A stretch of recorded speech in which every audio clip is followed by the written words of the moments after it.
ಇಲ್ಲಿ ಅರ್ಥವ್ಯವಸ್ಥೆ ಬಗ್ಗೆಯೂ ಚಿಂತನೆ ಮಾಡುವಂಥ ಅವಶ್ಯಕತೆ ಇವತ್ತು ಮೋದಿಯವ್ರ ಮುಂದದ. ಅದಕ್ಕೆ ಮೋದಿಯವರು ಇವತ್ತು ಇನ್ನೊಮ್ಮೆ ಮತ್ತೊಮ್ಮೆ ಮಗದೊಮ್ಮೆ ನೆಹರು ಮಾಡಿದಂಥ ಅಲಿಪ್ತ ನೀತಿ, ನಾನ್ ಅಲೈನ್ಮೆಂಟ್ ಮೂಮೆಂಟ್ ಯಾಕೆ ನಾವು ಅಳವಡಿಸ್ಕೋಬಾರ್ದು? ಒಳ್ಳೆಯದು ಸ್ವೀಕಾರ ಮಾಡಿರಿ, ತಪ್ಪು ಮಾಡಿದ್ರೆ ನೆಹರು ಟೀಕೆ ಮಾಡುವಂಥವ್ರು ಒಳ್ಳೆ ಕೆಲಸ ಮಾಡಿದ್ದನ್ನು ಯಾಕೆ ಸ್ವೀಕಾರ ಮಾಡಬಾರ್ದು?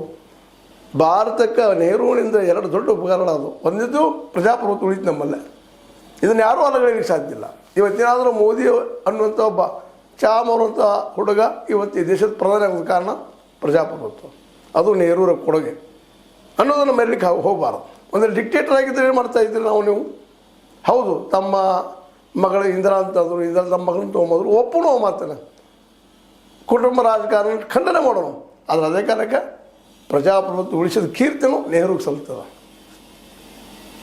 ಎರಡನೇದಾಗಿ ಅಲಿಪ್ತ ನೀತಿ, ಯಾರೂ ಬೇಕಾಗಿಲ್ಲಪ್ಪ, ಯಾರು ಎಷ್ಟು ಗೆಳತನಕ್ಕೆ ಯೋಗ್ಯ ಇದ್ದಾರೆ ಅಷ್ಟು ಗೆಳತನ ಇಟ್ಕೊಂಡು ಹೋಗುವಂಥ ನೆಹರುನ ಎರಡು ನೀತಿಗಳನ್ನು ಯಾಕೆ ಅಳವಡಿಸಬಾರ್ದು ಮೋದಿಯವರು? ತಪ್ಪೇನದು ಅದರಲ್ಲ. ಇವತ್ತು ಬಹಳ ವಿಚಾರ ಮಾಡುವಂಥ ವಿಷಯ. ಮತ್ತು ಅಮೇರಿಕ ಮುಂದೆ ಇನ್ನಷ್ಟು ಬಗ್ಗೋದ್ರಲ್ಲಿ ಯಾವ ಅರ್ಥವೂ ಇಲ್ಲ. ಜನನೂ ಇದನ್ನು ನೋಡ್ತಾ ಇದೆ. ಹೌದಪ್ಪ, ತಪ್ಪು ಅನ್ನುವಂತ ಅನಿಸ್ತದೆ ಎಲ್ಲರಿಗೂ. ಅದಿಶಯ ಚಿಂತನೆ ಮಾಡಲಿ ಅಂತ ಹೇಳ್ತಾ, BJP, RSS ಮತ್ತು ಮೋದಿಯವರು ಈ ಅಲಿಪ್ತ ನೀತಿ ಜೊತೆಗೆ ಪ್ರಜಾಪ್ರಭುತ್ವ ನೆನಪಿಟ್ಕೊಂಡು ಮುಂದಿನ ಅರ್ಥನೀತಿನೂ ಸಹಿತ, ಅರ್ಥನೀತಿ ಬಗ್ಗೆ ಇನ್ನೂ ಮಾತಾಡೋದು. ಯಾಕೆ ನಮ್ಮ ಸ್ವಬಲದ ಮೇಲೆ ಇರುತ್ತದೆ. ಮತ್ತು ಆಯಿಲ್ದಲ್ಲಿ, ತೈಲದಲ್ಲಿ, ಎಣ್ಣೆಯಲ್ಲಿ, ಗ್ಯಾಸ್ದಲ್ಲಿ ನಾವು ಬೇರೆ ದೇಶಗಳಿಂದ 80% ನಾವು ತರಿಸಬೇಕಾಗ್ತದೆ. ಒಪ್ಕೊಂಡು ಇನ್ನೂರು ದೇಶಗಳಿಗೆ ಯಾತ್ರೆ ಮಾಡುವಂಥ ಪ್ರಯತ್ನ ಮಾಡೋದು. ಇನ್ನು ಏನು ಸಮಾಧಾನಪ್ಪ ಅಂದ್ರೆ, ಇನ್ನು ನಾವು ಅಮೇರಿಕೆಯ ಕೈಯಲ್ಲಿ ಎಣ್ಣೆ ಸಲುವಾಗಿಗಾಗಲಿ ಮತ್ತೊಂದಕ್ಕಾಗಲಿ ಹೋಗಿ ನಿಲ್ಲುವಂಥ ಪ್ರಸಂಗ ಬರಲಿಕ್ಕಿಲ್ಲ.